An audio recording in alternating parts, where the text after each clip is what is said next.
Soy Mauricio Duque Arrubla. Usted escucha Lecturas de Tabaquería, el podcast de lecturas en voz alta.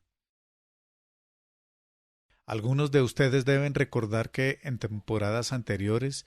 he ido grabando capítulos de La tejedora de coronas de Germán Espinosa y que cada uno de los capítulos es una sola frase. Este es el quinto capítulo de ese libro. Vamos en la página 151 y tiene 555 páginas. Entonces, a este ritmo, en algunos años terminaré de leer La tejedora de coronas, si la completo alguna vez.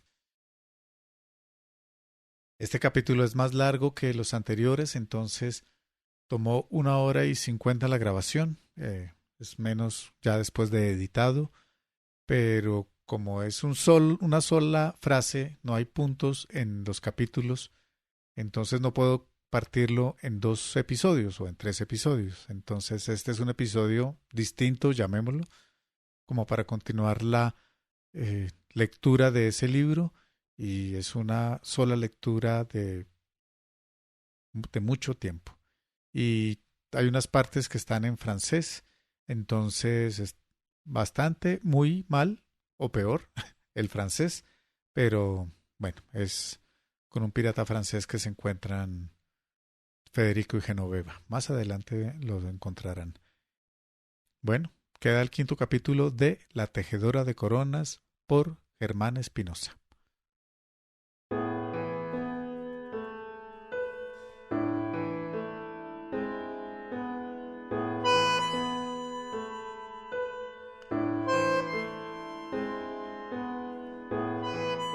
Lecturas de tabaquería. El placer de leer en voz alta.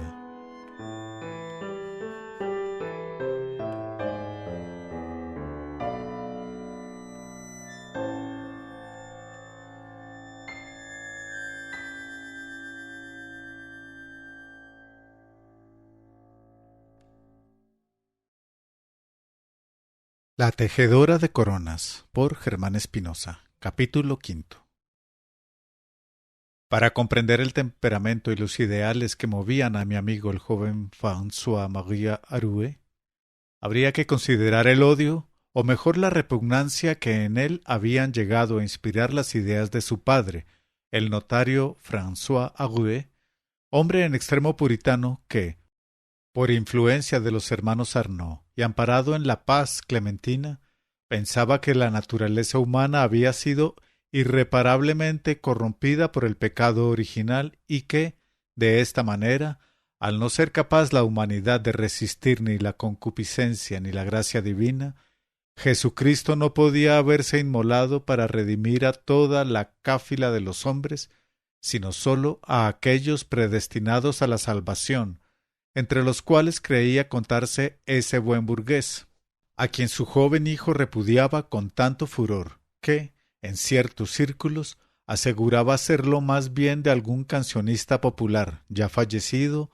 lo cual jamás hubiera explicado, sin embargo, los modales galantes, casi versallescos, de los cuales hacía alarde, y que lo señalaban como a un vástago de la burguesía en ascenso, en momentos en que la corte francesa, por obra y gracia de Luis XIV, se envolvía en el boato más insolente, rodeaba sus palacios de bosques, parterres y juegos de agua, y los cubría de retorcidas volutas, de fantasías chinescas, de follajes de todo género, en un delirio tal que si bien cautivaba a la siempre fluctuante clase burguesa, a la cual se daba muy buena participación en el gobierno,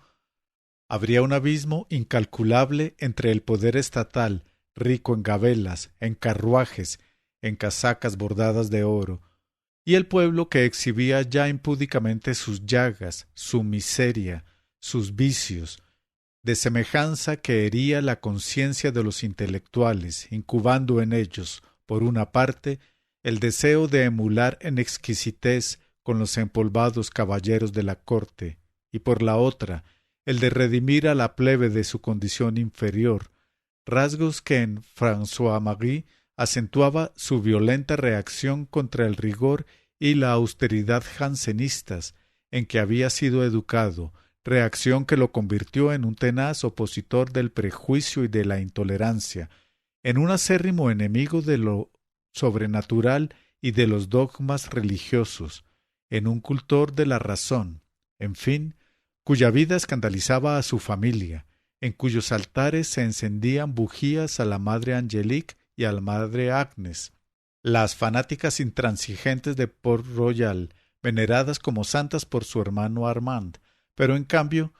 despertaba el entusiasmo de las llamadas sociedades libertinas, que ahora se multiplicaban por todo el territorio de Francia, atrayéndose adeptos con el cebo eficacísimo de la clandestinidad y con el no menos activo del esoterismo, ya que el impulso ardiente dado a la investigación científica desde muchos años atrás por hombres como Galileo Galilei, como Pascal, como Newton, había llegado a colocar en un pedestal a la ciencia, en su más puro sentido de conocimiento, y cuando de ciencia se hablaba, como bien solía apuntarlo el propio Arouet, la natural inclinación del hombre por las ciencias ocultas salía sin remedio a flote, especialmente en las esferas aristocráticas de Inglaterra y de Francia, que, creyéndose predestinadas a colocarse por encima de la monarquía y de la religión, sentían sobre sus bien abrigadas espaldas pesar excesivamente el poder del rey, de suerte que comenzaron a propiciar ese género de sectas o de sociedades secretas consagradas al ocultismo, de donde esperaban ver surgir no sólo un estado nuevo, sino toda una época de milagros, como esos que anunciaba en sus obras el conde Henri de Boulainvilliers, astrólogo y autor de una biografía de Mahoma, de quien solía reírse mi joven amigo a pesar de las predicciones exactas y escalofriantes que se le atribuían. Pero he aquí que, en el seno de aquellas sociedades, hombres como François Marie, como de Vignon, como Aldrovandi, intentaban dar a sus actividades un giro más propiamente científico, más racional, eliminando no exactamente aquellas ciencias no oficiales que podían tocar por igual con el cálculo infinitesimal o con la magia, sino el misticismo abstracto estilo Ramsay, que propendía a anonadar la acción y a exigir del individuo una pasiva quietud, tal como ocurría con el jansenismo de Quesnel o con las confusas doctrinas del arzobispo Fenelon, a quien mi joven amigo consideraba además pésimo poeta, explicaciones que largamente me prodigó ya en mi sediento lecho en la calle Saint-Antoine, ya en cierta taberna de la calle Gregoire de Tours, que frecuentaba con un grupo de cofrades en aquellas noches del otoño de 1712, en que yo, habituada toda mi vida a la clara y encandecida atmósfera de mi Caribe natal,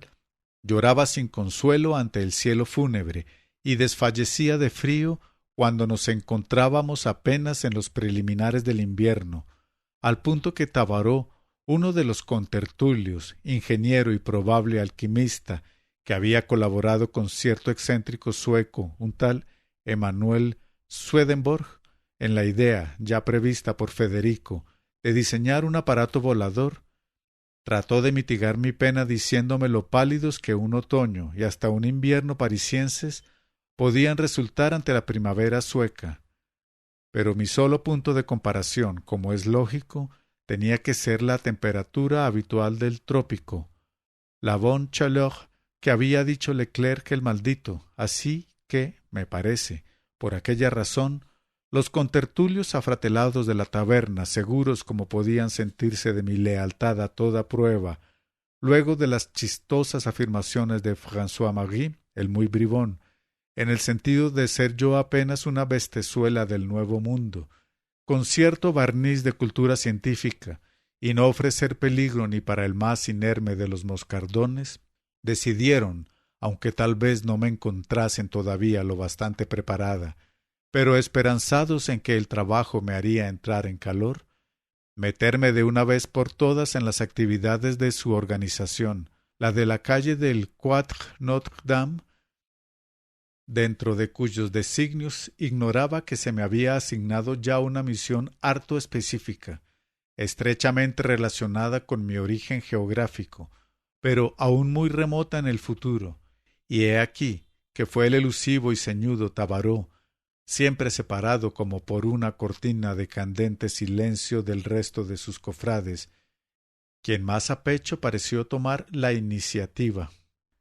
Quiero decir, en cuanto a la responsabilidad que, para todos, suponía el ingreso de una neófita, de una jovenzuela sin pizca de espíritu reflexivo a las criptas profundas de su logia,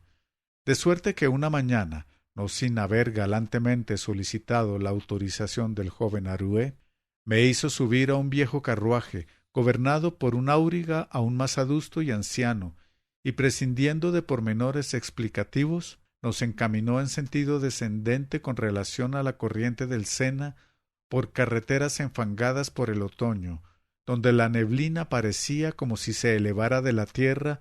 al modo de una nube de polvo, hasta desembocar en regiones de clima oceánico, sembradas de remolacha y avena, a través de las cuales nos fuimos aproximando a las costas normandas que sólo muchos años más tarde, cuando viajé a Edimburgo, supe erizadas de escollos y rocas, al punto de haber echado por sí solas a pique más de 2 siglos atrás a uno de los barcos de nuestra derrotada Armada Invencible. Pues ahora hicimos salto, casi al amanecer, en la rancia ciudad de Lisieux, con sus casas de madera, sus fachadas medievales y su catedral del siglo XII, donde, sin apenas permitirme terminar el frugal desayuno que nos sirvieron en una posada, me arrastró sin contemplaciones hasta una pequeña, casi diminuta casa de la calle Aux Fèvres, en el tímpano de cuya puerta, con paneles esculpidos, su extendida mano me señaló, con ademán sibilino, un grupo alegórico formado por un león y su hembra enfrentados que, entre ambos, sostenían con sus patas anteriores una máscara solar, rodeada de un curvado bejuco que formulaba algo así como el mango de un espejo. Examinado lo cual en minucia me hizo dirigir la vista hacia el pilar izquierdo de la puerta, donde un hombre ataviado con jubón de mangas, cubierto con un almirez y con el pecho blasonado por un escudo con la estrella de 6 puntas, servía, en su impavidez de piedra, para indicar el contenido de una urna de paredes repujadas, escultura cuya existencia parecía llenar de felicidad a Tabaró, no tanto por lo que a simple vista mostraba como por aquello que simbólicamente parecía connotar, lo cual, sin embargo, permanecía para mí en el más oscuro hermetismo, a pesar de la elocuencia con que mi futuro cofrade asociaba estos signos con lo que denominaba el espejo del arte, las 12 claves, el hiperión y el león verde, en tanto me señalaba ahora lo que más parecía reclamar su admiración, una salamandra que servía de capitel a la columnilla salomónica de la jamba derecha, y que él consideraba el hada bienhechora de la morada, la salamandra ardiente, el lagarto heráldico de los iniciados, ideas que, por ahora, me dejaban un poco turulata, pero él, como si se hallara convencido de que, tarde o temprano, la luz irrumpiría como un torrente en mi entendimiento, seguía agrediéndome con imágenes, con nuevas palabras, me llamaba la atención, en el pilar central de la planta baja sobre el bajorrelieve de un simio ocupado en comer los frutos de un manzano joven, en el izquierdo sobre un hombre de aspecto elemental que levantaba un enorme tronco de árbol en lo alto del pilar central, sobre un fornido individuo que intentaba golpear a un grifo, mientras lo estrechaba entre sus piernas y sostenía con la mano izquierda su rampante cabeza, ante cuyo conjunto Tabaró repetía de qué forma todos nuestros lavados debían ser ígneos, todas nuestras purificaciones hacerse por el fuego, en el baño incandescente, para fundirnos con el dragón con el cual luchamos, con el cual luchó San Jorge. Entonces me señalaba la escultura sobrepuesta, una gran cabeza gesticulante de puntiaguda barba, derramada como un haz luminoso, y orejas, frente y mejillas estiradas hasta cobrar el aspecto de llamas, con cuernos que la hacían aún más repugnante. y que se adornaban con lazos apoyados en el funículo de la base de la cornisa, para revelar que se trataba de un baphomet, un símbolo solar, sello de caballería, signo de reconocimiento ya familiar en el tímpano de las capillas templarias. Lo decía con gozoso ardimiento. Luego me indicó un lirio heráldico, hoy adoptado por la monarquía, hoy marcado a fuego sobre mi hombro, emblema antaño de la soberanía de la ciencia, de la magna ciencia ante la cual también se había postrado Federico, y finalmente me hizo observar cómo se duplicaba la flamígera salamandra sobre el modillón del pilar central, y luego en la claraboya del sotabanco. Me miró con gesto triunfal, me invitó a subir otra vez al carruaje, y, mientras trataba de informarme acerca de las alusiones simbólicas, en esa fachada contenidas a la sal del establo, a la sal de roca, a la sal solitaria, al azufre escondido, nombres muy poco elocuentes para mí, volvimos a tomar, dejando atrás a Lisieux, una fangosa carretera, que en menos de medio día de galope nos colocó en el puerto fluvial de Caen, con su abadía de Arduin, con su romántica iglesia de San Estefan, muy próximos ya a las ráfagas salobres del Canal de la Mancha, donde me hubiera gustado probar cuanto antes las excelencias de la cocina normanda. Pero no hubo caso. Tabarot me arrastró de nuevo, ahora hasta la plaza de Saint-Pierre, hasta la mansión que los parroquianos llamaban el Hôtel du Grand Cheval, erigido por Nicolas Levallois, bisnieto del alquimista de Flers, en cuyo frontispicio, siempre con gesto sibilino, me mostró el esculpido y enorme caballo, que sobrenadando en el aire con las nubes bajo sus cuartos delanteros, le daba nombre, caballo de crin al viento, en uno de cuyos muslos descifré las palabras apocalípticas Rex Regum et Dominus Dominantium, bajo el cual un pétreo personaje, con una espada ante los ojos sin luz, sostenía en la mano derecha una larga verga de hierro, en tanto lo rodeaban caballerescas figuras presididas por un ángel solar. Entonces me invitó a examinar el bosel de la puerta, bajo cuya moldura un pequeño jinete se enseñoreaba sobre un hacinamiento de cadáveres de hombres y de cabalgaduras, que eran, a su turno, devorados por aves de rapiña, jinete que, por lo visto, se preparaba a encarar a otra jauría de caballeros, junto a los cuales se veían representados el, según afirmación de Tabarot, falso profeta y el horrible dragón policéfalo, que parecían querer entrar en un castillo en llamas, todo ello poblado de divisas relacionadas, conforme a las rápidas y enmarañadas explicaciones de mi acompañante, con el verbum demisum del Trevisano, y con la palabra perdida de los arquitectos y albañiles medievales, como igualmente el dragón del tímpano situado bajo el peristilo, precedente a la escalera del cimborrio, o, en la fachada lateral, las bellas estatuas de David y Judith, la última con una inscripción en versos franceses, recordando la forma como la hija de Merari, la heroína deuterocanónica, corta la embriagada cabeza de Holofernes, del militar asirio que asediaba a Betulia.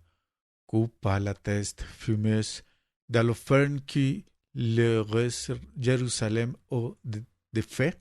Y encima de estas grandes figuras, escenas del rapto de Europa y de la liberación de Andrómeda por Perseo, así como en lo alto de un linternón una alegoría de Apolo Pitio, y en una especie de templete áptero la obscena estatua de Príapo, dios de falo erecto, con lo cual quedaba patente la heterogénea propensión espiritual o, al menos, el desafuero simbolístico de quienes construyeron la mansión, idea que Tabarot, sin embargo, no parecía compartir, pues,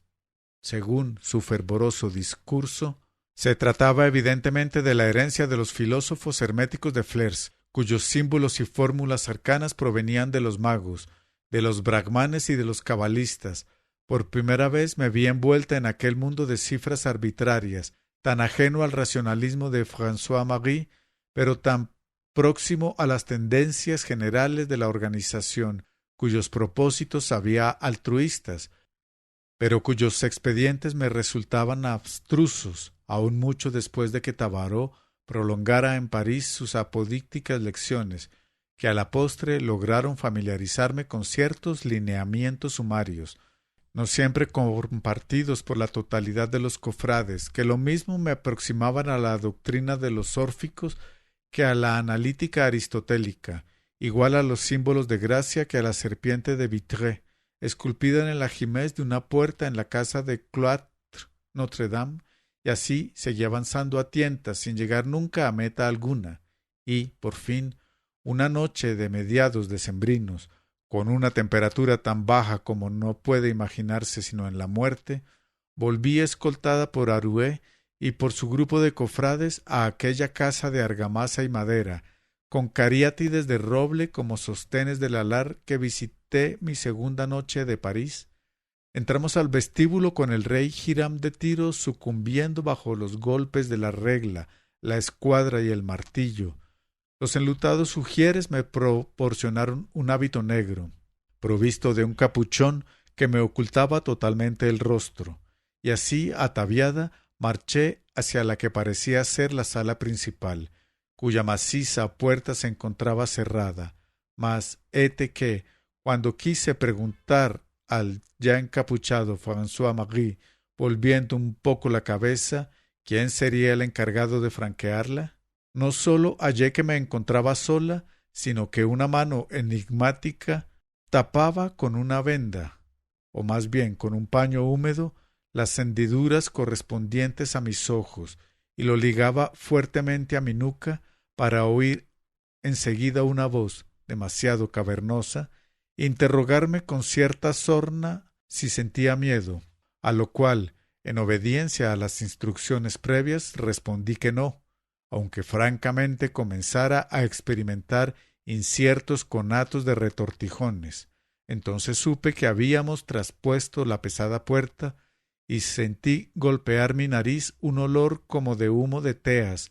a veces como de incensario fúnebre, mientras alguien seguía empujándome hacia el centro de la sala, donde el sonido profundo de un gong que repercutió dolorosamente en mi estómago, un rumor como de pájaros aleteantes anunció la presencia de la asamblea y alguien, entonces, tomó mi brazo izquierdo, lo desnudó parsimoniosamente hasta el hombre y lo ató con rudeza.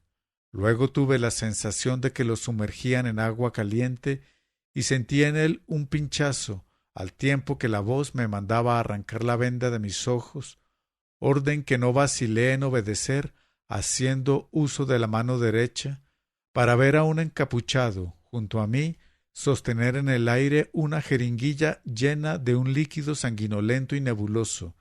de cuya opacidad escarlata hubiera resultado fácil deducir que me habían hecho una sangría, a no ser porque me inclinaba a creer que no se trataba de sangre, sino de algún viscoso vino rojo, y observé la asamblea de encapuchados instalados en 22 tronos al lado y lado de un 23º más alto y vacío,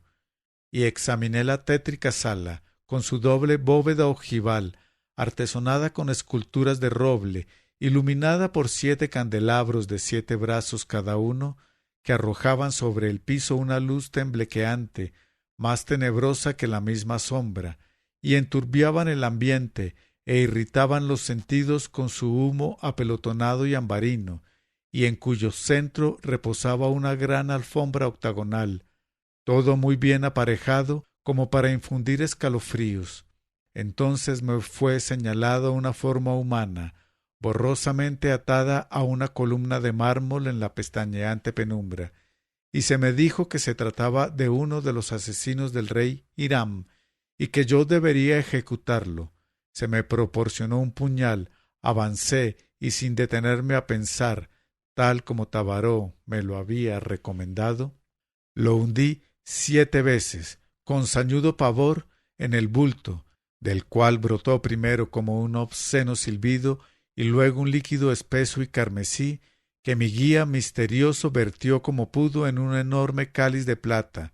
hecho lo cual, como ya me lo temía, se acercó y me pidió que lo bebiera. Adelantó imperiosamente el brazo para alargarme la copa. Puse en acción toda la fuerza de mi fantasía a fin de inundarme músculo a músculo de la voluntad catequística de Tabaró y bebí, sólo para comprobar, como ya lo había supuesto, que se trataba asimismo de un avinagrado vino rojo. Entonces el que parecía presidir la asamblea me preguntó, con voz salida también como de las entrañas de las cavernas, si no temía arriesgarme en los pavorosos senderos que conducían a la montaña de fuego, y respondí que no, y me advirtió cómo, una vez dado el primer paso, no me sería posible regresar. Y contesté que aquello no me arredraría, e indagó si estaba pronta a jurar, y dije que sí, y él levantó la mano, y con acento solemne me instó, en nombre del Hijo crucificado, a jurar que me comprometía a romper los lazos carnales que pudieran ligarme a mis padres, hermanos, hermanas, esposo, parientes, amigos, amantes, bienhechores, o cualquier otro ser al que hubiese prometido fe, obediencia o servicio. Y yo repetí el juramento, y él me notificó en tono muy grave que, a partir de aquel instante, quedaba liberada de todo voto hecho a la patria y a las leyes, y me comprometía a revelar al nuevo Señor, al que acababa de reconocer, todo cuanto viere o hiciere, supiere o adivinare, y aun a espiar, si era el caso, a su servicio, para conminarme enseguida a huir de toda tierra maldita, a rechazar toda tentación de revelar a no iniciados lo que habría visto y oído, porque no hería más deprisa el rayo que si desobedecía. Habría de hacerlo, donde quiera me hallase el invisible cuchillo cuyo golpe era inevitable. Palabras que me hicieron estremecer y que él coronó, aún más lúgubremente, con un vive en nombre del Padre, del Hijo y del Espíritu Santo. Entonces el guía misterioso ciñó mi frente con una cinta llena de signos plateados y con la imagen de Nuestra Señora de Loreto, cuyos extremos me fueron anudados al cuello, y súbitamente los encapuchados se descubrieron el rostro, y vi que el presidente, el que me tomó el juramento, no era otro que el pícaro de Pascal de Viñón, que mi guía misterioso había sido Guido Aldrovandi, y que François-Marie me saludaba también con un gesto de mano desde uno de los tronos. Así que por un instante estuve tentada de tomar aquello como una broma muy divertida, pero me hizo desistir el semblante severo de Aldrovandi. «Che mi colga un fulmine», exigiéndome compostura, y en cambio hicimos con los dos bohemios geógrafos aquella misma noche una gran francachela que me hizo olvidar el frío en la taberna de la calle Grégoire de Tours, donde empecé a familiarizarme con los propósitos de la organización, a la cual no podía aún tomar demasiado en serio, y después vi que era, dado el designio que para mí se había fraguado, lo más serio que me había acontecido en la vida, incluido el asalto de Cartagena por la escuadra del barón de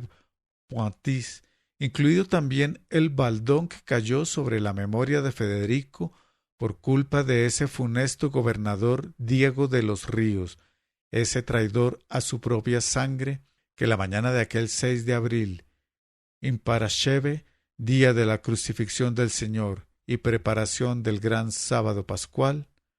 haría ya 16 años, cuando la primavera despuntara otra vez sobre Europa, creyó saltar de gozo en el instante en que, bruñéndome el bigotito con los dedos, el guarda mayor Diego de Morales, como más tarde habría de reconocerlo ante el Consejo de Indias, postuló mucho más simple la solución del problema que se traían entre manos, pues se trataba sólo de que ellos, quiero decir, el gobernador y su par de acreedores granujas, alquilasen pasado mañana 2 carretas de bueyes y condujeran los cofres, bien ocultos con cuero o lienzo crudo, hasta su despacho, donde, por ser domingo de Pascua, nadie habría sino él. Además podrían hacerlo a la hora de la misa mayor, cuando los principales de la ciudad se encontrasen en la catedral, y pensándolo bien, sería mejor que el gobernador no los acompañara, sino que asistiera puntual al santo sacrificio y se olvidara de todo. Entre los demás efectuarían el aforo, no como si se tratara de Sarrapia. Luego les diría que por qué, sino como si fueran almádenas ya innecesarias en las fortificaciones, devueltas a sus depósitos de Cádiz. Así no pagarían siquiera el derecho de balanza, y la utilidad sería aún más redonda. Pero ahora bien, y ya de los Ríos, Iriarte y de la Peña, se cruzaban, por supuesto, miradas victoriosas. Ahora bien, cuando el lunes los empleados de la aduana volvieran a sus oficinas, el oro estaría en las bodegas, listo para el embarque, y los documentos se hallarían ya en regla, respaldados por la firma del guarda mayor, de modo que en Cádiz los cofres serían llevados directamente a los depósitos de los dos acreedores granujas. Claro está que no dijo granujas, aunque debió pensarlo. Vienen cubiertos tras una autorización que las cajas reales acababan de facilitarle, convencidas de que en verdad se trataba de almádenas, y tosió para darse importancia, antes de añadir con falsa despreocupación que su comisión, pues ellos insistían, ellos la fijarían, pero habría de ser en moneda acuñada, y no olvidar que el galeón Oriflama llegaría el 11 y debería levar anclas el viernes 13, así que de no hacerse puntualmente, el domingo el aforo con la exención de derechos aduanales, los cofres no podían encontrarse a bordo cuando zarpara, con que avisados, y bien, muy bien, exultó el gobernador, ahora, caballeros, una copa de buen Jerez para brindar por el éxito de la empresa. Y otra, sí, otra por este don Diego de Morales, de cuya lealtad a mi persona no dudé ni por un segundo, y la socarronería fue refrendada por un brindis en coro a la salud de don Diego de Morales, mas el propio aduanero los interrumpió, haciendo a de los Ríos señas de que demorase un poco el homenaje, ya que existía algo grave. Titubeó al pronunciar el especificativo, de lo cual se creía obligado a darles cuenta. Así que los otros se miraron entre sí, y luego depositaron en el individuo por el cual se suponía que iban a brindar unos ojos cargados de desconfianza, en tanto aquel les pedía no alarmarse, no era nada del otro jueves. Se trataba tan solo de una quinta persona, demasiado prestigiada, la cual misteriosamente se encontraba al tanto de la transacción.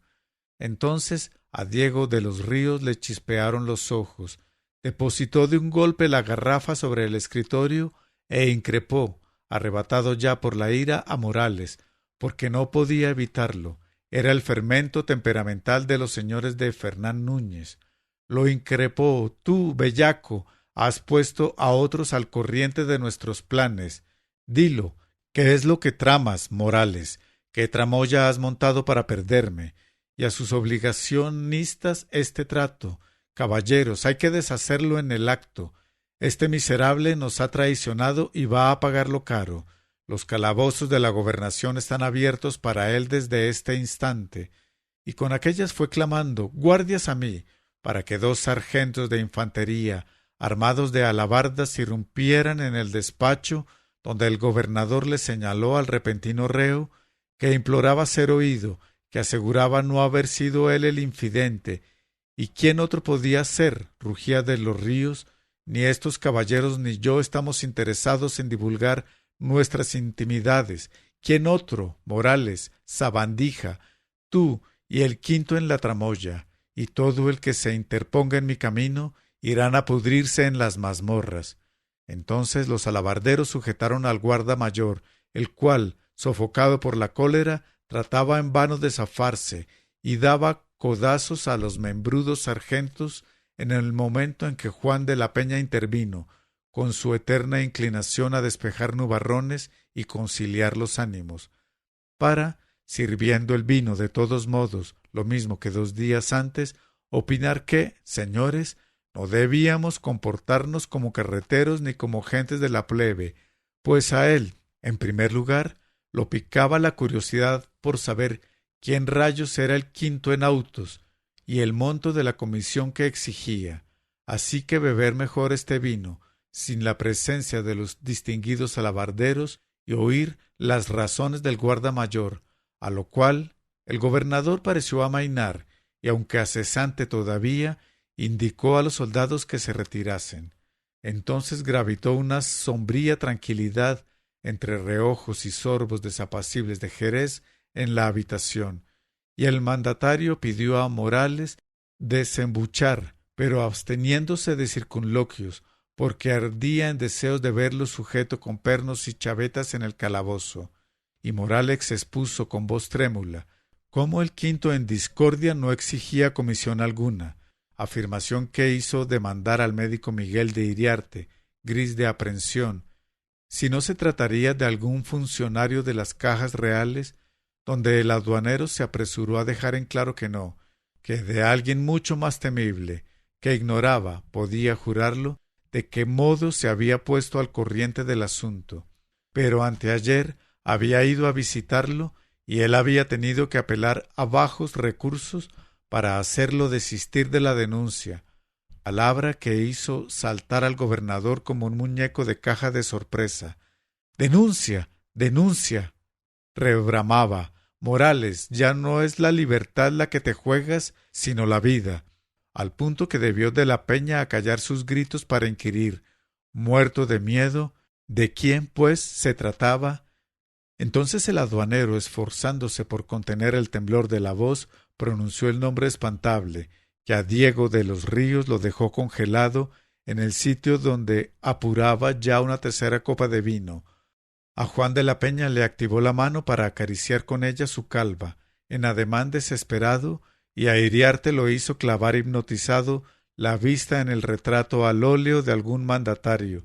Pronunció el nombre del secretario del secreto del Santo Oficio, de Fray Miguel Echarri, y el gobernador, ardiente en cólera y en vergüenza, fija la mirada en el entrecejo del aduanero. Articuló con sobrecogedora lentitud, sin exageraciones, con toda franqueza: creo que a tu madre, Morales, jamás podrán deshonrarla, a lo cual el guardamayor, desencajado, creyendo intuir en estas palabras algún atisbo de comprensión, preguntó candorosamente por qué lo decía, y Diego de los Ríos le contestó, ahora ululante, que lo decía porque si todas tus gestiones, gaznápiro, eran como esta que habías hecho, jamás podría nadie decir, ah, hijo de puta, y lo bien que lo hizo. Pero el aduanero le suplicaba entender las cosas a derechas. Ni una palabra había salido de su boca. No había sido él quien puso a Echarri al tanto del enredo, mientras de los Ríos permanecía ahora rígido, con la copa en suspenso cerca de los labios, helado el ademán, paralizado por la impotencia y la ira. Entonces Iriarte, volviéndose como si la contemplación del rostro fungoso y lejano del antiguo mandatario le hubiera iluminado la mente, pidió un momento de reflexión. Era preciso, de los Ríos, que recordara algo, algo que había sido, sin lugar a dudas, torpeza suya y de nadie más, afirmación que conturbó el rostro gubernamental de una manera casi estrafalaria, pues los vástagos de Fernán Núñez, aunque ilegítimos, no podían considerarse capaces de ninguna torpeza. Pero su acreedor insistió. Le recordó que en este aposento había una quinta persona cuando expusieron a Morales sus motivos para sacar el oro sin pagar los quintos reglamentarios, y de los Ríos retrucó que no había nadie más, y el médico reafirmó que había un barbero, y de la Peña brincó igual que un zorro al recibir un pistoletazo, y, Dios mío, qué estúpidos fuimos, medio aulló. Entonces fue la oportunidad de Morales, que con el alma otra vez en sus cornes, intervino para encarecer cómo todo se encontraba ya en orden, señores. Si lo hubiesen dejado hablar, la bravata habría podido evitarse, pues cuando Echarri fue a arrojarle lodo a la cara, bastó recordarle sus antiguas relaciones con Hortensia García y las rarezas sexuales que ella podía enrostrarle para que saliera como alma que lleva a Satanás, y su boca, estaba seguro, había quedado silenciada para siempre. A lo cual el gobernador soltó una risotada, y acabando de un sorbo el jerez, siguió señalando entre risas y toses lo astuto, lo talentoso que sabía a Morales. Ah, jamás dudó de él, claro, claro, aquellas aberraciones del muy taimado fraile, y en el colmo de la confusión, Juan de la Peña se atrevió a preguntar de cuáles aberraciones se trataba, pero el gobernador le pidió olvidarlo. Ahora todo volvía a estar en orden. No, no, nunca había dudado de la lealtad de Morales. Al fin y al cabo deberíamos brindar por él. Que brindáramos, caramba. Y se brindó. Entonces el aduanero, esponjado de alivio, aclaró que por esa misma razón había recomendado no aforar el cargamento como Sarrapia, sino como Almádenas, ya que, en caso de que Echarri quisiera correr el riesgo de ver a toda la ciudad al corriente de sus costumbres íntimas, de todas formas quedaría con un palmo de narices, buscaría embarques de Sarrapia y no los hallaría. En cambio, estos cofres de Almádenas irían en bodegas especiales, como acostumbraba a hacerse con implementos traídos en préstamo a las Indias. Así que, por mucho que buscara, no daría con ellos. Y aquí Diego de los Ríos se apresuró a reconocer el genio del aduanero. Eres un genio, Morales. Despreocúpate. Ya escribiré al rey Carlos para que te dignifique y otorgue un ascenso. A lo cual el guarda mayor se limitó a responder que estaba para servir y, poco después, pasaba muy orondo frente a los alabarderos que aún lo miraron con inquina. Pasó también muy orondo frente a los casi derruidos caserones de la Inquisición, donde Miguel Echarri, ensimismado ante su viejo escritorio de caoba, como tuvo el valor de confesarlo en las memorias que, 20 años más tarde, escribió en el convento dominico de Segovia,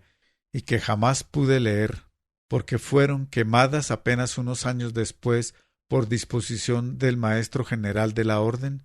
que las encontró pornográficas y blasfemas, pero que la bruja de San Antero me desentrañó en sus lebrillos llenos de agua poco antes de ser ejecutada por el Santo Oficio. Ensimismado frente a su viejo escritorio de caoba, pensaba en ese triángulo enmarañado que se alzaba de las entrepiernas de Hortensia García, en uno de cuyos vértices se encontraba la hendidura en la cual había saciado sus desórdenes de rábula deslucido y había logrado cierto alivio para sus amarguras de rata estercolera,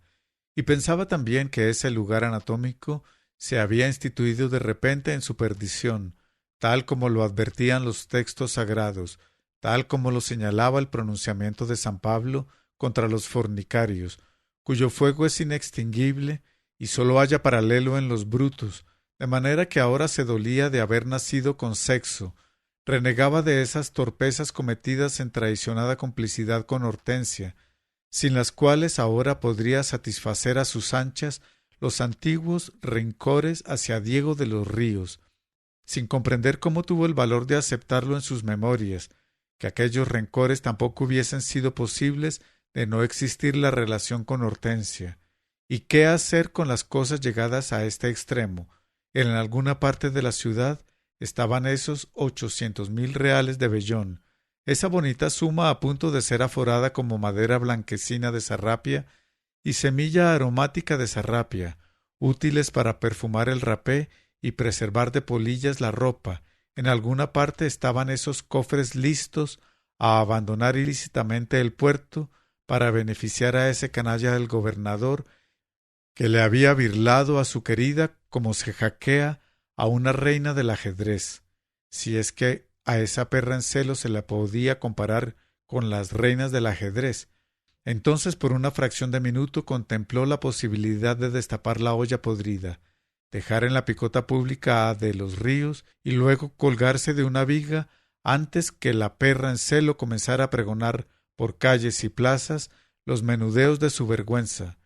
Pero recordó los muchos textos en que se proclama a Dios dueño y señor de la vida y de la muerte, recordó los poquísimos casos de suicidio contemplados por el Viejo Testamento,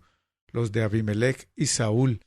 que se hicieron matar por sus escuderos cuando las heridas alargaban un sufrimiento sin esperanza, y el del anciano Rasís, que prefirió morir con nobleza antes que caer en manos de criminales, y en todos ellos halló grandeza, como no la habría, en cambio, en un suicidio motivado por la deshonra. Sabía de resto, aunque no le fuera fácil reconocerlo,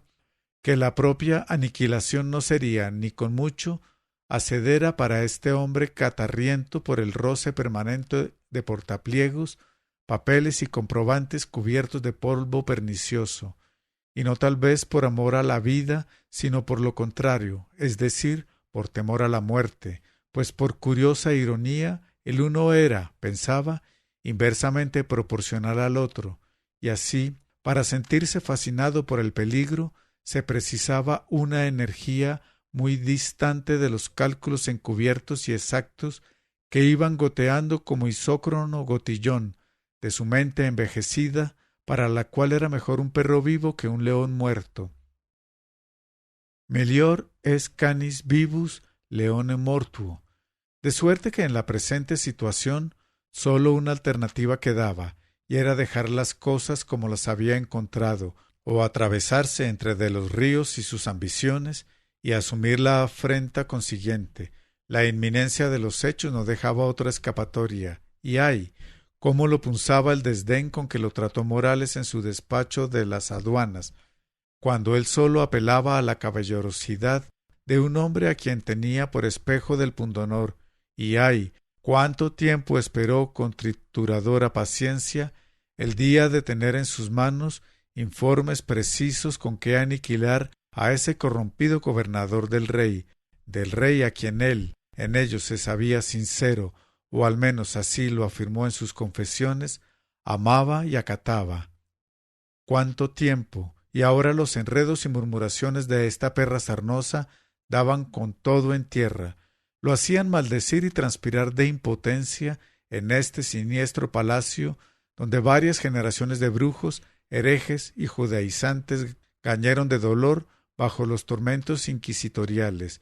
Y era el amor fuente de toda dicha, realidad espontánea de la vida, inclinación que ya en el Génesis arrancó al hombre del hogar paterno, el amor que inspiró la metáfora del matrimonio entre Yahweh e Israel, entre Cristo y la Iglesia, el espacioso amor del cantar de los cantares, el que a él lo sumía en el oprobio, le ataba las manos frente a los chacales que mordían sin misericordia ni honor los flancos de España. Pero, ¿hubo amor alguna vez entre él y la criolla Hortensia García? ¿Eran amor aquellas manipulaciones ocultas, deliciosas, repugnantes? Y si lo eran, ¿no huyó por la puerta falsa cuando lo invitaron a entrar por la otra más principal? ¿Amor? ¿Amar? No volvería a amar nunca más, pero ignoraba si en realidad había amado, y acaso lo que a Hortensia justamente se presentaba era la oportunidad de demostrarle que sí lo amó alguna vez, así fuese muy poco, la oportunidad de callar, de no afrentarlo, oportunidad que de seguro, porque así sabía Charry al corazón humano, dejaría pasar con tal de halagar el poder y la vanidad de su Barragán, sin pensar que se hundía a ella por igual en el tremedal. Sí, qué cruel era el destino con el pobre Fray Miguel, con él, cuya necesidad de amor no era inferior a la de tantos otros, y debía avergonzarse, sin embargo, por aquellas manipulaciones que su menguada humanidad exigía para llegar al instante supremo, necesidad que en modo alguno se había él mismo creado, sino que le había llovido, junto con todas sus virtudes y defectos, de la mano de aquella providencia abstracta a la cual, de oficio, servía aquel inapelable y desconocido poder que con avaricia distribuía los dones y a mano rota despilfarraba las miserias, y en sus memorias, que hubiesen constituido gran éxito de ventas fuera de España y las Indias, si el superior de la orden dominicana no da en la flor de quemarlas, pero que yo conocí gracias a la insospechable bruja de San Antero, Echarri preguntaba si en todo hombre no existía una profunda necesidad de blasfemia, Si Dios no había creado el mundo meramente para desconcertarnos, y expresaba su perplejidad ante el hecho de no habérsele ocurrido a él, un religioso dominico, apelar a la oración en este trance amargo, quizás porque a las oraciones de tanto mascullarlas las encontraba vacías, vueltas gabazo, quizás porque la desesperación lo impulsaba por caminos infernales, como aquel de pensar que el amor sería ya para él coto vedado, o tendría que callar como una almeja si deseaba seducir todavía a una que otra bagaza de los arrabales. Pues, de hablar Hortensia García, de desatar ese río de procacidad que él podía imaginarse, la sola presencia del secretario del secreto empezaría a arrancar risas y burlas. Entonces, ¿acaso por esos bruscos altibajos de su espíritu, o acaso como una forma de defensa interior, volvió a recordar sus palabras de 2 noches atrás, las últimas pronunciadas antes de recibir en plena cara el salivazo de Hortensia? «No lo harás, hija de puta, no lo harás». Y se preguntó si ese salivazo no confirmaba, en cierto modo, la incapacidad de aquella mujer para encenegarse tan vilmente, y en el bochorno intrincado de su inteligencia renació sin transiciones la esperanza, prosperaron nuevas potencias, se bifurcaron las alternativas, y de su extinta fantasía de doctor en cánones brotaron lúcidas avecillas fénix, crecieron hojuelas en los arbustos desnudos, y el secretario del secreto del Santo Oficio se aprontó para una segunda batalla de argucias, componendas y disimulos,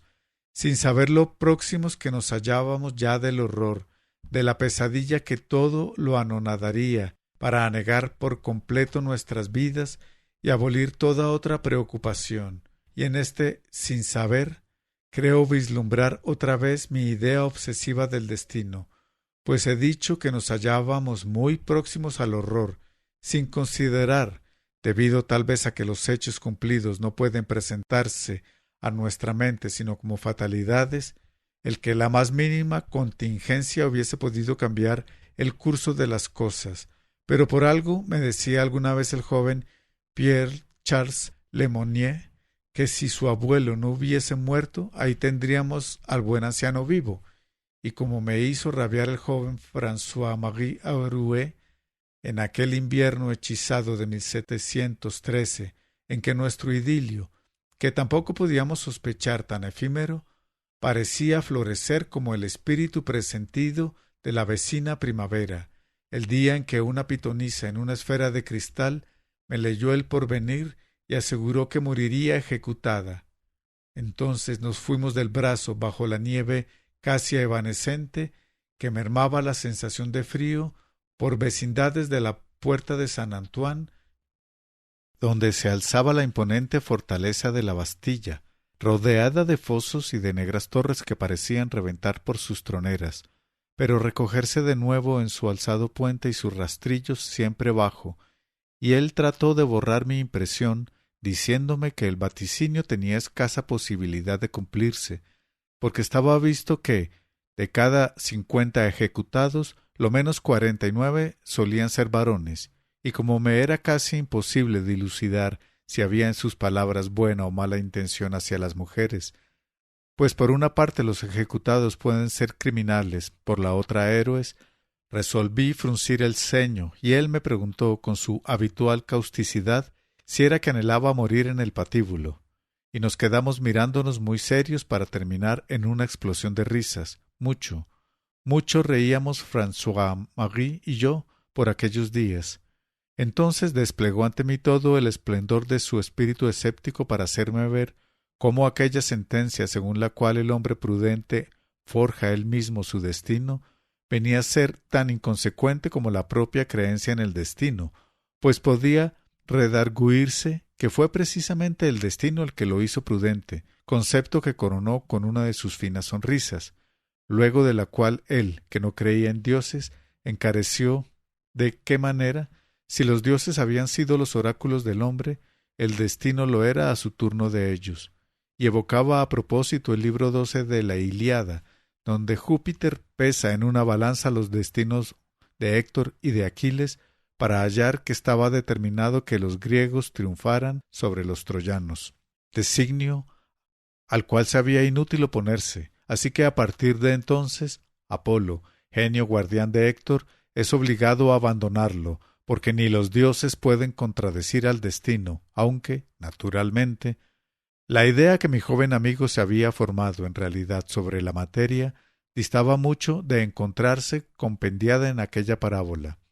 Pensaba más bien que el ser humano nacía destinado a ser juguete de los prejuicios y de las pasiones. De esta manera el destino de un individuo dependía menos de sus talentos y de sus méritos que de la elegancia de sus cabellos o de la belleza de sus manos,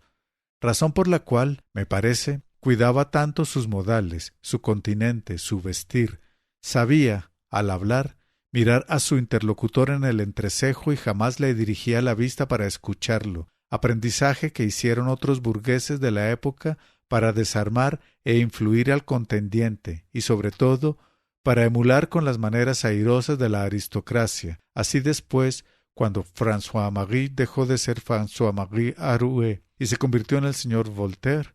hasta mujeres tan indomables y ambiciosas como la reina Catalina II de Rusia, a quien él llamaría Semiramis del Norte, la misma que, según las borrosas informaciones que logra traerme el anciano Bernabé, acaba de beneficiarse tan vorazmente del reparto de Polonia, le prodigaron su máxima admiración, con lo cual, si no un destino de escenario griego, cumplió un destino biológico al que coadyuvó otro concomitante destino, el de haber nacido francés y no, por ejemplo, cartagenero, que de haber ocurrido esto último habría tenido que arrastrarse entre obispos y dominicos para obtener el imprimatur de algún mediocre poema en alabanza de la Virgen María, con que en cierta medida el destino es irrecusable, y así lo creía la mayor parte de mis cofrades en aquella primitiva logia de la calle del Cloître Notre-Dame,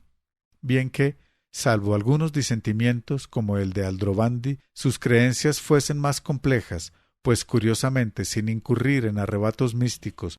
sino invocando más bien la posibilidad de un conocimiento supra o paracientífico, sostenían que el espíritu individual provenía de una oleada de vida que se originaba un paso más acá del mundo de Dios, en un mundo de espíritus virginales, compuesto, como todos los mundos, de 7 regiones, de la última de las cuales era emanado para que cumpliese un largo peregrinaje cíclico, signado por el número 7, durante el cual debía atravesar, en sentido progresivo y regresivo, de espiral, por los 5 mundos restantes, a saber, el del espíritu divino, el del espíritu de vida, el del pensamiento, el del deseo y finalmente el mundo físico,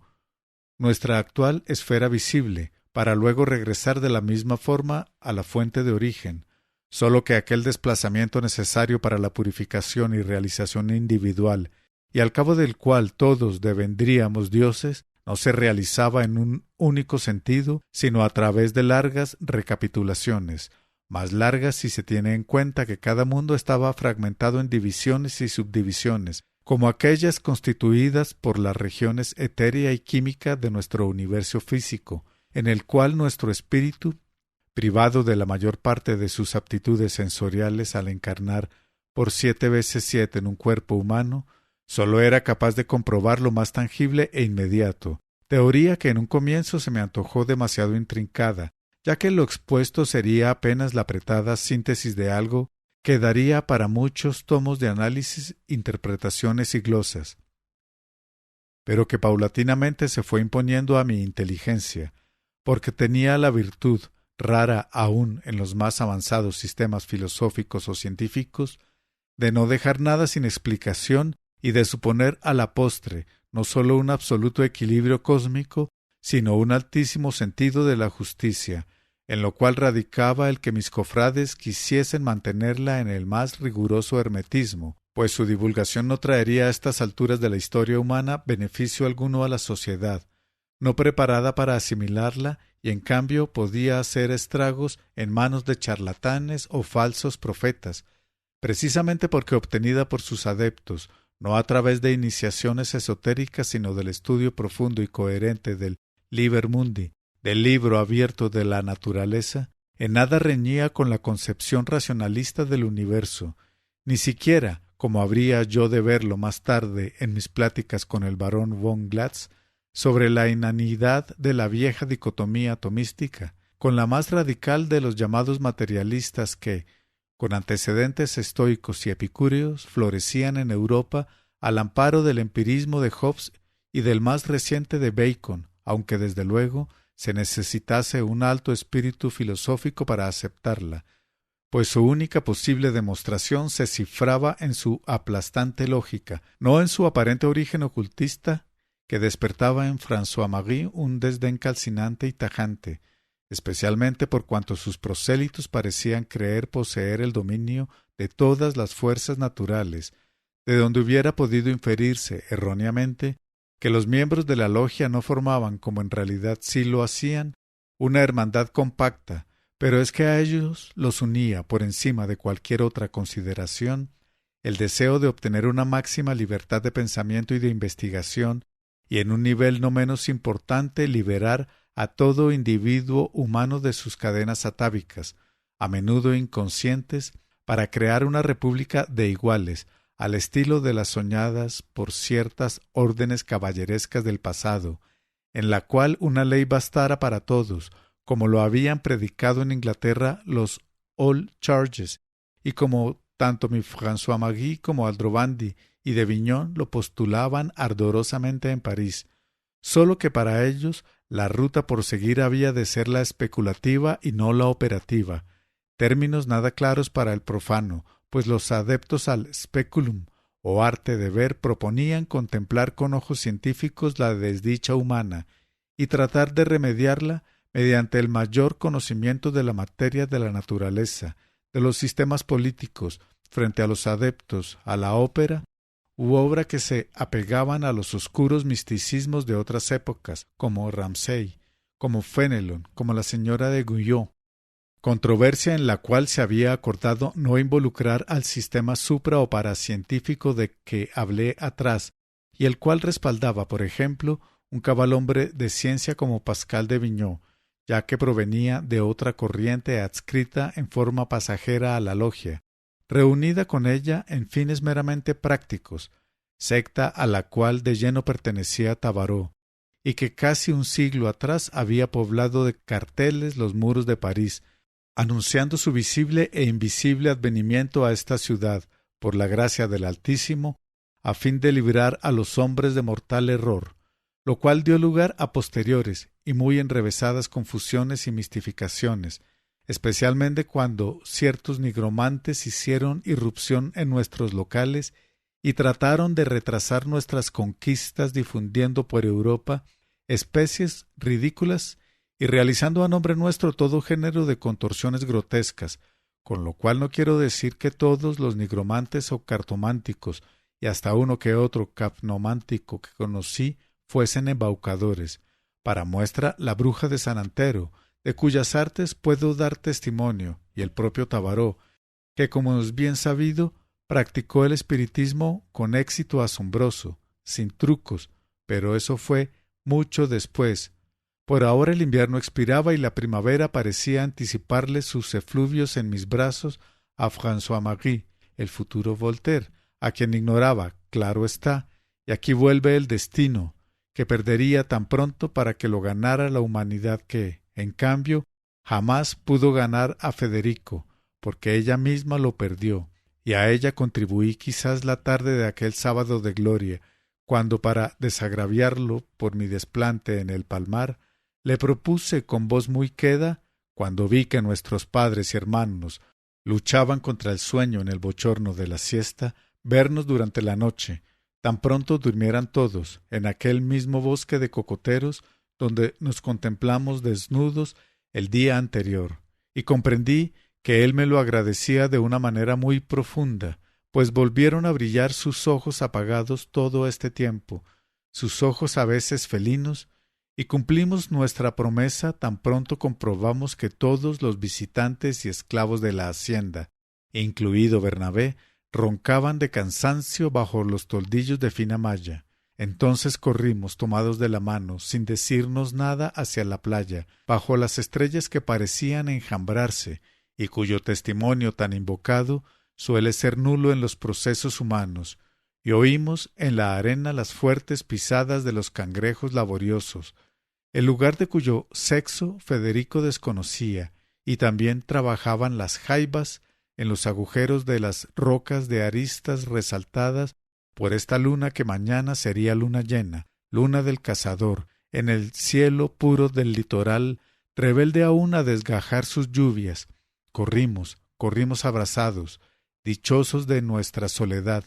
Subimos con dificultad a la gran duna y luego, libres del calzado, bajamos para hundir los pies en el mar, frío a esa hora, y vi atrás, recortados al fulgor de la luna, los racimos de verdes cocos, pendientes al lado y lado del tronco de las altas palmeras, y dije a Federico entre risas, quizás buscando estimular ahora su sensualidad, que se me antojaban los testículos diminutos de un inmenso falo perpendicular, frase que debió sorprenderlo de un modo mayúsculo, pues debía pensar que yo ignoraba completamente aquella terminología, y me dijo riendo que me callara, que no eran cosas que debiera decir, que ahora sentía una especie de gratitud hacia Abril, hacia esa luna creciente que florecía al ritmo de su felicidad, y miró el vasto cielo, donde a esas horas no brillaba el planeta Genoveva, y repitió como hipnotizado la famosa frase de Pascal, que probablemente nadie sino él conocía en todo el virreinato. Dijo: «Le silence de ces espaces infinis me affraie». Lo murmuró lentamente, a la manera de quien recita un poema, y de pronto, como un eco absurdo traído por la brisa de la playa, oímos en la dirección de las pisadas que atribuíamos a los cangrejos la cancioncilla, entonada no podíamos saber por quién, que era como el lejano epímone de nuestros pensamientos, la cancioncilla, adorablemente articulada por quién demonios. Avril l'honneur de bois et de moi. Avril, la douce espérance de fruits qui, sous les cotons du bouton, nourrissait le jeune enfant. Y quedamos pasmados, permanecimos en silencio, uno contra el otro. La voz era grave y melancólica, y no pertenecía a nadie de la hacienda, ni siquiera a alguno de los esclavos, que bien pudiera estar tomando un baño de mar, pero todos ignoraban la lengua francesa, y aun en el caso de que alguien lo hubiera aprendido a bordo de alguna galeota o barco negrero, su pronunciación no podía ser tan perfecta. Así que mirándonos con mezcla de fascinación y miedo, convinimos con los ojos que debía tratarse de algún duende familiar que quería arrullarnos o de alguna ilusión fomentada por el viento marino. Entonces la voz volvió a cantar: «Avril, l'honneur verdissant, florissant sur les treize blondelets de madame, et de son sein toujours plein de mille et mille fleurettes». Y el enigma empezó a parecernos extraordinario, encantador, pues la canción inspirada en versos de algún poeta popular, 20 años más tarde supe que de René Belleau, estaba llena de nobleza y efusión primaverales. Era canción europea. Y Federico, colgada yo de su brazo, se resolvió a salir del bosque hacia la playa. Quería averiguar qué extraña gente o duendes misteriosos rondaban el contorno. Sus pasos crujieron sobre la hierba, y la voz se dejó oír de nuevo. Esta vez estentórea, en evidente son de amenaza, preguntó: «¿Y a-t-il quelqu'un ici?» Nosotros seguimos avanzando. No nos era dado olfatear ningún peligro. Los arenales y los bosques de Samba eran tranquilos y despoblados como parajes prehistóricos, pero la voz, ahora aullante, conminó: «Répondez donc». Y preferimos detenernos. Quizá fuera más prudente atisbar ocultos detrás de los troncos de las palmeras, no fuese que se tratara, en alguna forma, de forajidos. Posibilidad remota, desde luego. Nunca se supo de su existencia por estos contornos. Entonces el hombre de la playa dio señales de haberse tranquilizado, dijo: que je suis bête, il ne peut y avoir personne.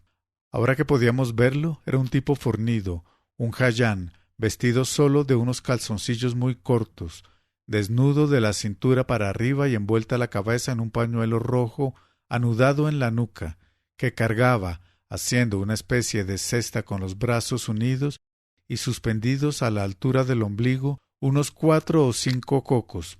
Un hombre lleno de cicatrices y tatuajes, demasiado real y descompasado para ser una divinidad tutelar, algún retoño de Acca Laurencia,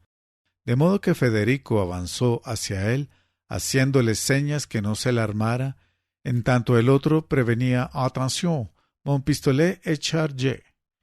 y la tenía, en efecto, hundida en la cintura entre los calzones y la piel, mientras Federico, insistiendo en sus gestos de paz, se le acercaba peligrosamente, dándole a entender que los cocos abundan y podía llevar los que quisiera. Y el hombre aún lo observó, apaciguado acaso a la vista de quien era casi un adolescente, para inquirir en tono muy altanero: bien, qui êtes-vous? A lo cual sonrió Federico para allanar cualquier malentendido, porque el hombrachón era de fiera estampa, cruzado de cicatrices, con unas barbas de achiote y unos ojos muy azules y saltones. Además estaba a punto de soltar los cocos para sacar la pistola. Así que Federico, con la mejor pronunciación que pudo, trató de tranquilizarlo. Le dijo: «Soy yo en paix.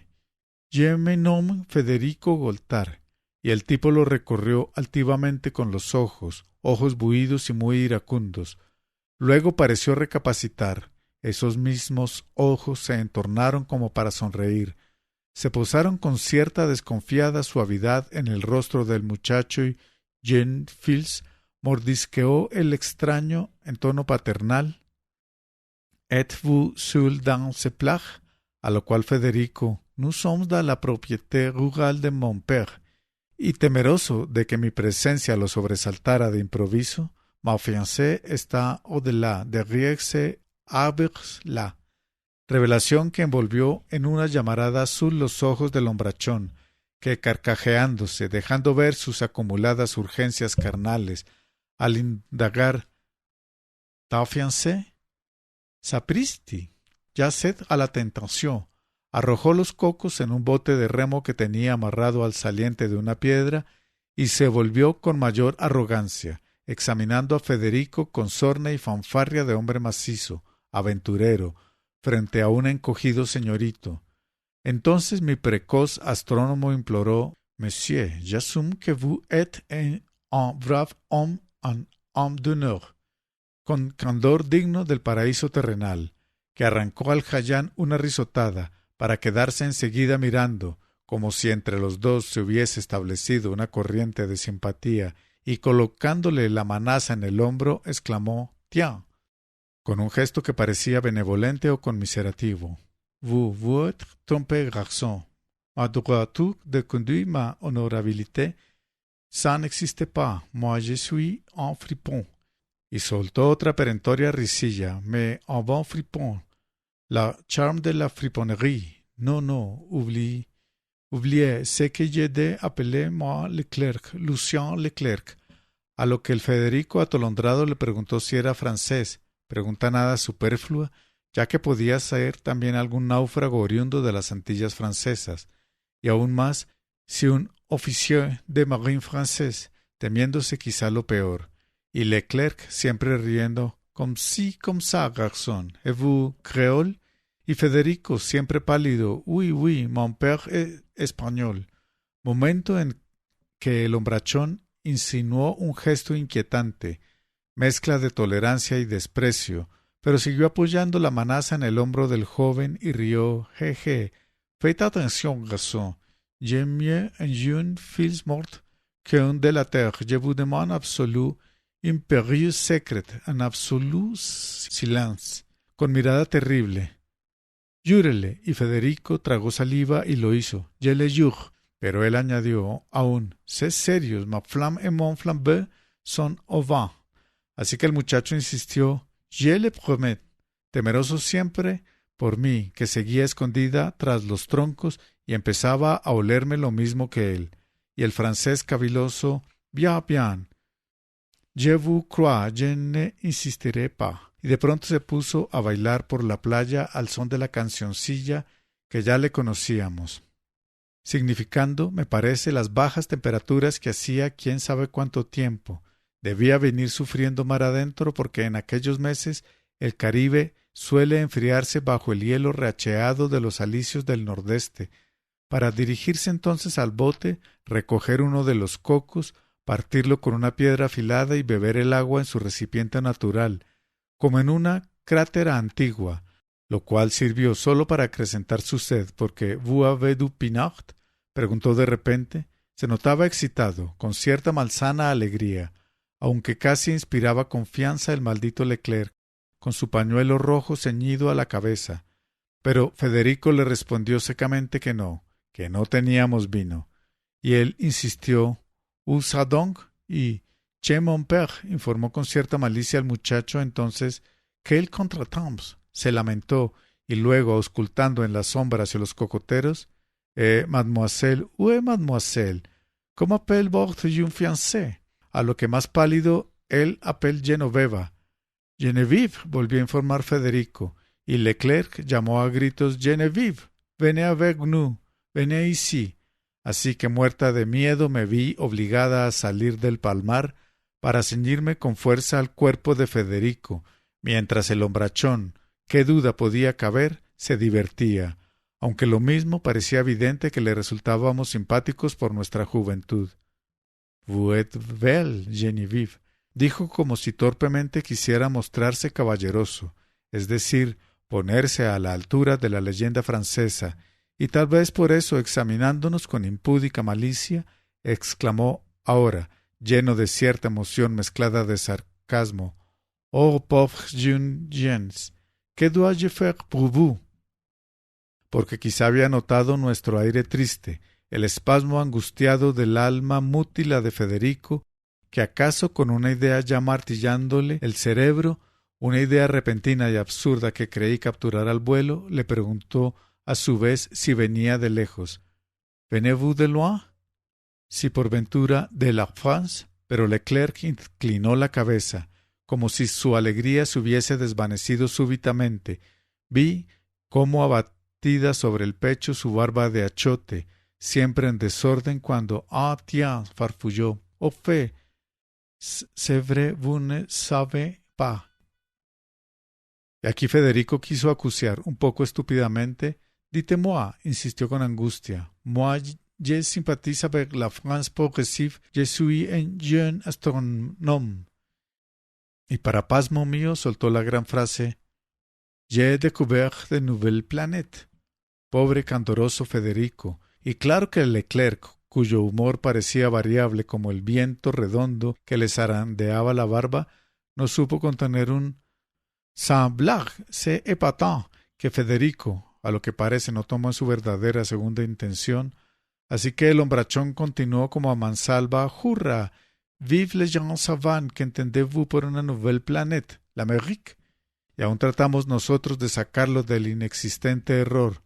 «No, une planète inconnue, dans le ciel, vous savez». Pero ¿qué iba él a saber? Ojalá hubiese sabido yo lo que pensaba el europeo, cualquier finchado europeo del resto del mundo. Ojalá a aquellas alturas ya hubiese vivido mi experiencia parisiense, me hubiese ya roto la crisma tratando de convencer a Arouet, a Lemonnier, de que los americanos no éramos chimpancés lampiños. «Visage», reía Leclerc, «c'est Valois». Entonces Federico trató de mirarlo con fijeza con sus ojos francos, medio infantiles, que deseaban ser tomados en serio, parecían un par de igniciones virginales ante la luz maligna de la mirada del francés, para encarecerle, «Monsieur, c'est un pierre que je vous faire, comment pourrons-nous aller à Paris?» Como si olvidara que había un océano y 2 ejércitos de por medio. Y Leclerc, «Vous placez», y Federico, «No, monsieur, j'ambitionnais de publier par tout le monde la révélation de ma nouvelle planète, quand part pour la France votre bateau». lo cual puso al francés a reír como un maldito. Rió hasta saciarse, y luego, rascándose el cogote, nos amonestó: «Fils, je vous bien, croyez-moi, mais c'est stupide. ¿Y pourquoi?» Me apresuré a inquirir, como por dar un empujón. Entonces Leclerc se frotó la cabeza y puso los ojos cómicamente en blanco, y explicó malignamente: «Parce que moi, je suis en apparence votre ennemi», solo para encontrarse con otro pourquoi que le extendí como un reto, y él, riendo, me esquivó la negra mirada que yo trataba de hundirle bajo el claro de la luna. Luego miró el cielo y preguntó de pronto: «Sacre diable, ¿qué es cette heure?» Y Federico, todavía esperando, calculó 11 heures au peu près para que Leclerc, alarmado, saltara: «Sacre diable, il pense que je suis nuit». Nosotros nos cansamos de preguntarle: «¿Dónde?» «Monsieur, de quel pays êtes-vous? Écoutez-moi». «Comment pourrons-nous?» Pero Lucien Leclerc ya abordaba el bote y se disponía a remar. «Y pas encore, jeune fils», fue diciendo, «pas en ce moment, je vous prie, Geneviève Frédéric, de me croire vraiment touché, et bien vous, Frédéric, vous êtes un homme agréable. Promettez-me». Y aquí se puso insospechablemente filosófico el condenado franchute: «Mais tout succès de l'homme est malheureusement un défait mélange de temps et de patience. Maintenant, il faut que je vous quitte et je ne oublierai vous. Geneviève, Frédéric, retenez mon nom, Lucien Leclerc. Oui, Lucien Leclerc, filibustier de la Tortue». Extraña tarjeta de presentación que nos heló antes de oír su au revoir, e impulsó el bote y se perdió cantando en la noche marina, mientras quedábamos sin saber qué hacer en la playa. Había una promesa de por medio para nosotros los criados en el concepto español del honor. La palabra empeñada era sagrada, y Federico, en su desconcierto, había jurado no decir nada que pudiera delatar nuestro encuentro. Además, ¿qué podía significar la presencia de piratas de la Tortuga en nuestras aguas? Muchas veces habían atacado sin suerte la ciudad, cuyas fortificaciones eran imbatibles para sus escasas fuerzas, que debían contentarse con saquear puertos de segundo orden, y así el único interés que Leclerc nos podía despertar era la posibilidad de que accediera de algún modo a transportarnos hasta alguna isla francesa donde pudiésemos embarcarnos hacia Europa, idea que evidentemente giraba como una rueda loca en la mente de Federico, seguro como estaba de que en las últimas palabras del filibustero se ocultaba una promesa: «Je n'oublierai vous», y de pronto lo vi saltar de alegría, igual que Leclerc cuando bebió la leche del coco, y me besuqueó la cara asegurándome que estaba hecho, que mañana por la noche regresaríamos a este lugar y hallaríamos otra vez al bon fripon, listo a hacerse con nosotros a la vela, esperanza que se me antojó descabellada, pero no quise aguarle esta fiesta después de haberle cortado ayer las alas en el palmar, hacia donde, por cierto, Federico empezaba a arrastrarme, y yo tuve que permitírselo, aunque suponía que cualquier arrebato excesivo del muchacho debería ser cortado a tiempo, esta vez con dulzura y tacto, porque a la alcoba de las mujeres honradas se entraba por la iglesia. Ya dije que eso pensaba, y en efecto me condujo hasta un claro donde tendidos, según dijo, podríamos ver a las estrellas enviar sus guiños cómplices desde los espacios infinitos, o adorarlas si queríamos, como los sabeos, pero no creo que fuera aquel su propósito, porque nos tumbamos sobre los cadillos y yerbajos, y creo que iba a tratar de abrir mi blusa y buscar mis pezones. No sé si hubiera hallado el valor para impedírselo, cuando la luna proyectó sobre nosotros una sombra, la sombra de un cuerpo humano, y fatalmente pensamos otra vez en Leclerc, pero al volver las cabezas vimos a María Rosa, pálida, espectral, que con trémulo dedo nos señalaba acusadoramente. Nos llamaba fornicarios. Imaginaba sin duda que copulábamos en el palmar. Decía que había venido espiándonos hacía meses, que éramos un par de desvergonzados, que nos pondría en evidencia ante nuestros padres, y Federico trató en vano de calmarla, y cuando estuvimos en la cabaña, antes de entrar a su cuarto, juró que al día siguiente nos denunciaría, porque según decía, nos había sorprendido en flagrante fornicación, y no hubo modo de sacarle esa idea de la cabeza. Pero al día siguiente fue un poco tarde para los perversos fines de la joven Goltar, porque ese día Lupercio madrugó, como de costumbre. Supongo que debió hacer uso de la fuerza de sus miembros rollizos para incorporarse en el jergón de paja. El sol acababa de despuntar y su mujer dormía aún bajo el mosquitero. Supongo que se vistió lentamente, con dificultad rayana en el martirio, ya que calzarse era para él, según decía, tan arduo como amarrar la cincha a un potro cimarrón, pues la posición lo paralizaba de dolor, por la mole desmesurada de sus carnes, y los pies se resistían a penetrar en las botas de cuero, como el gato no puede entrar en el agujero del ratón. Supongo, pues, que, cuando todo estuvo concluido, resopló y salió de la cabaña, feliz seguramente de poder respirar el aire tónico de la hora primeriza, viendo levantarse del mar una ligera neblina, y supongo que se internó todavía resoplando por las cercanas espesuras de tamarindos, guanábanos y olorosos limoneros, y que miró con regocijo las gordas sandías tendidas a sus pies, verdes o jaspeadas, entre los tallos vellosos que se arrastraban como sedientos. Supongo que la misma fetidez le indicó la dirección del sitio a donde proyectaba ir, una enramada hecha de juncos, cañas verdes y hojas de palma, y claro que allí se metió. Se bajó con trabajo los ajustados calzones hasta tener los glúteos como lunas llenas al aire. Se agachó y empezó a pujar. Supongo que pensó entonces en su hijo Federico,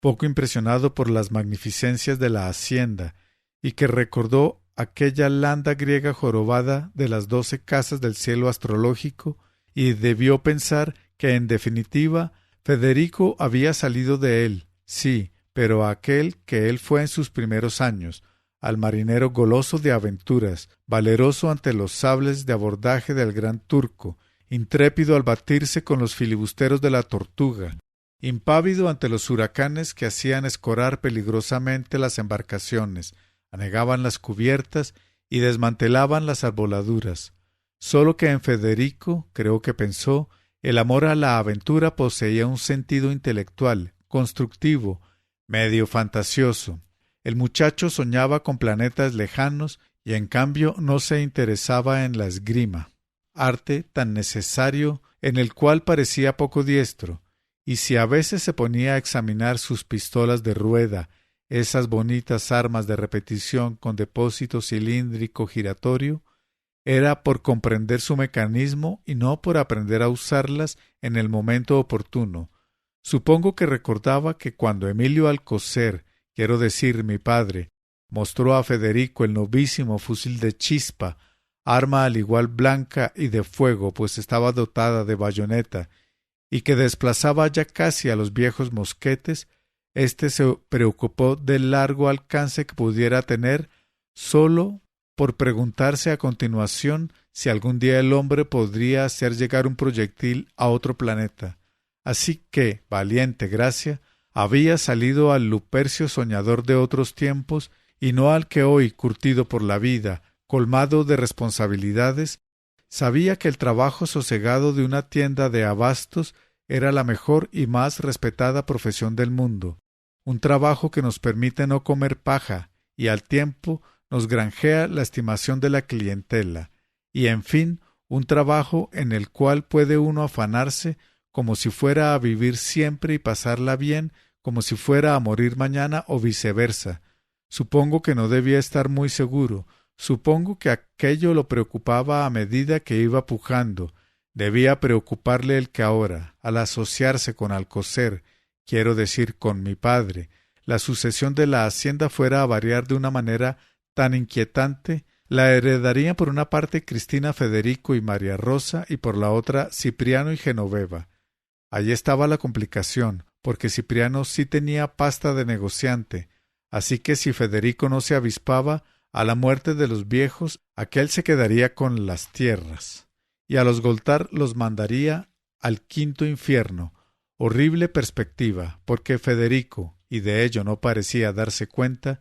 debería velar algún día por su madre y por su hermana. Así que, si había resuelto de todas formas asociarse con Emilio, era porque necesitaba poner a producir como era debido este repartimiento que, de otro modo, revertiría al rey y caería a la postre en manos de los jesuitas ávidos de tierras costaneras, cuyo padre, rector en Cartagena, Jesús Antonio Zapata, hacía meses le tenía puesto el ojo a Zamba,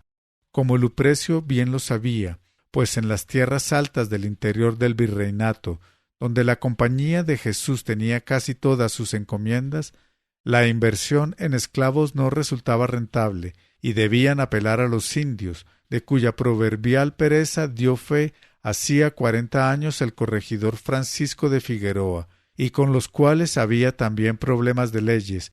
pues no estaban obligados a pagar servicio gratuito al encomendero, sino un mes al año, como sustitución del tributo, de suerte que la compañía andaba a la búsqueda de reparticiones en las costas atlánticas, abarrotadas de esclavos negros, y así era preciso demostrar a las autoridades que este repartimiento de Zamba, concedido a Goltar en pago de los servicios prestados al rey en la marina, estaba en buenas manos y podía producir hasta mercancías de exportación, como las piñas dulces o el azúcar, en cuya producción entrarían los caudales de Emilio, ya que sería menester instalar un trapiche. Sí, supongo que pensó que era aquella la insoslayable disyuntiva y que él, Lupercio, debería hablar a su hijo con energía.